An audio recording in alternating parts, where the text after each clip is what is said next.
പലരും ദിവസവും കുടിക്കുന്ന ഒന്നാണ് ഗ്രീൻ ടീ. വെയിറ്റ് കുറയ്ക്കാനും ഷുഗർ കുറയ്ക്കാനും ഡീറ്റോക്സ് ചെയ്യാനും എന്നുള്ള രീതിയിലെല്ലാം കുടിക്കുന്നതാണ്. ഈ ഗ്രീൻ ടീ എല്ലാവർക്കും നല്ലതാണോ?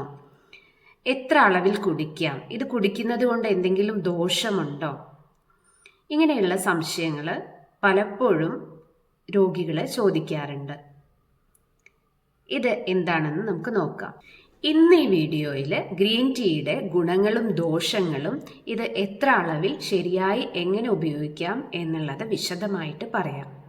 വീഡിയോ മുഴുവനായിട്ട് കണ്ട് ചാനൽ സബ്സ്ക്രൈബ് ചെയ്ത് മറ്റുള്ളവരിലേക്ക് ഷെയർ ചെയ്ത് കൊടുക്കും. കമേലിയ സൈനൻസിസ് എന്ന ചെടിയുടെ ഇല ഫെർമെൻറ്റേഷൻ ചെയ്യാതെ ഉണ്ടാക്കുന്ന ചായയാണ്. തന്നെ ഇതിൽ വളരെയധികം ആൻറ്റി ഓക്സിഡൻസ് അടങ്ങിയിട്ടുണ്ട്. അതുപോലെ തന്നെ കെമിക്കൽസും വളരെ കുറവായിരിക്കും. ഗ്രീൻ ടീയിൽ അടങ്ങിയിട്ടുള്ള കറ്റാച്ചിൻ എന്ന സബ്സ്റ്റൻസ് നമ്മുടെ ശരീരത്തിലെ ഫ്രീ റാഡിക്കൽസിനെ കുറയ്ക്കുകയും ഏജിങ് കുറയ്ക്കുകയും ചെയ്യുന്നു.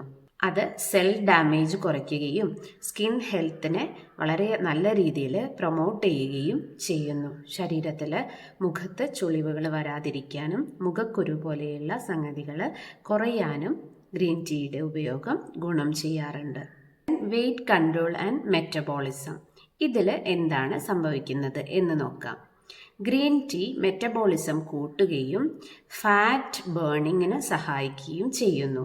അതുകൊണ്ട് തന്നെ ഇത് വെയ്റ്റ് ലോസിന് സഹായിക്കുന്നുണ്ട്.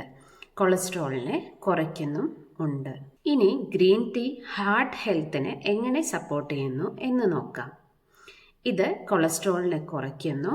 അതുപോലെ ബ്ലഡ് വെസൽസിൻ്റെ ഫ്ലെക്സിബിലിറ്റി മെച്ചപ്പെടുത്തുകയും ഹാർട്ട് ഡിസീസിൻ്റെ റിസ്കിനെ കുറയ്ക്കുകയും ചെയ്യുന്നു. LDL കൊളസ്ട്രോൾ കുറയ്ക്കാനും ഗ്രീൻ ടീ സഹായകമാകുന്നു. ഗ്രീൻ ടീ മെൻ്റൽ ഹെൽത്തിൽ എങ്ങനെ സപ്പോർട്ട് ചെയ്യും എന്ന് നോക്കാം. മെൻ്റലി കാമാക്കാനും നമ്മളെ ഫോക്കസ്ഡ് ആക്കാനും അലേർട്ടാക്കി ഇരുത്താനും ഇത് സഹായിക്കുന്നുണ്ട്. ഓർമ്മക്കുറവ് പോലെയുള്ള സംഗതികളിൽ ഗ്രീൻ ടീ വളരെയധികം ഹെൽപ്ഫുൾ ആവാറുണ്ട്.